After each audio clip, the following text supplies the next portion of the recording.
On y va sur l'exercice 8, exercice très intéressant qui mélange probabilité et géométrie. C'est quelque chose que vous retrouverez certainement au lycée en probabilité, justement pour ceux qui feront un peu de maths. Alors, vous avez un canard qui va se poser au hasard quelque part à l'intérieur de ce grand carré qui représente un lac. Et s'il fait ça, quelle est la probabilité qu'il se pose sur cette île? Il faut vous poser la question de qu'est-ce qui va jouer sur la probabilité? Qu'est-ce qui va faire que le canard a plus ou moins de chances de se poser sur l'île?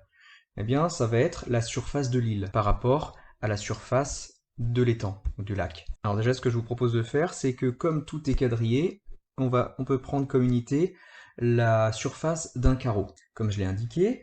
Donc si on reprend l'idée de tout à l'heure, la probabilité que le canard se pose sur l'île va dépendre de l'aire de l'île. En fait, on va comparer l'aire de l'île par rapport à l'aire totale du lac. Donc l'aire de l'île, si on regarde en unité d'aire qu'on a choisi, ça fait 2 unités. Alors, vous avez vu, c'est des demi-carrés, constitués de 4 demi-carrés, c'est-à-dire 2 unités d'aire. Et le lac est constitué de 6 carreaux sur 6 lignes, puisque c'est un carré, c'est-à-dire il est constitué de 36 carreaux. Là, si vous voulez, si je traduis ça, concrètement, ça veut dire que le canard a 2 carreaux possibles sur les 36 pour atterrir sur l'île. Ce qui nous fait, en version simplifiée, 1/18e. Et si on veut avoir une petite idée en pourcentage, donc ça fait 0,056 environ, c'est-à-dire environ 5,6%. Vous voyez que c'est une probabilité plutôt faible.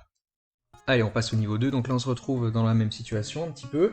On a une mouche qui va se poser au hasard sur le tapis, et je demande la probabilité qu'elle se pose sur un disque jaune. Alors ici, c'est un petit peu plus compliqué que le lac, on a donc un tapis qui est constitué de 20 motifs identiques, et justement pour étudier le tapis, ce qu'on va faire, c'est qu'on va étudier le motif, puisque c'est 20 fois la même chose. Si on a bien étudié ça, on aura étudié le tapis.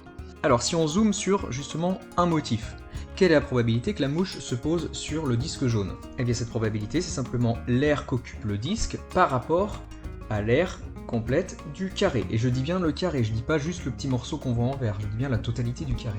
Alors attention, là je viens simplement d'étudier la situation sur le motif. Maintenant ce qu'on souhaite, c'est étudier ça évidemment sur le tapis. Donc ça va être un petit peu la même chose. La probabilité qu'elle se pose sur un disque, ce sera l'aire qu'occupent tous les disques jaunes, donc je vais mettre au pluriel, comparé à l'aire de tous les carrés réunis, c'est-à-dire, eh bien tout simplement, l'aire du tapis. Alors l'aire des disques. Déjà, si vous comptez, il y a 20 disques identiques, donc j'aurai 20 fois l'aire d'un disque.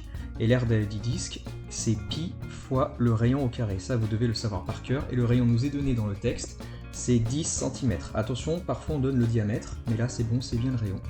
Donc, rayon au carré. Divisé par l'aire du tapis. Alors maintenant, pour connaître l'aire du tapis qui est un rectangle, c'est longueur fois largeur. On aura donc besoin de connaître sa longueur ici en bleu et sa largeur que je mets ici en rose.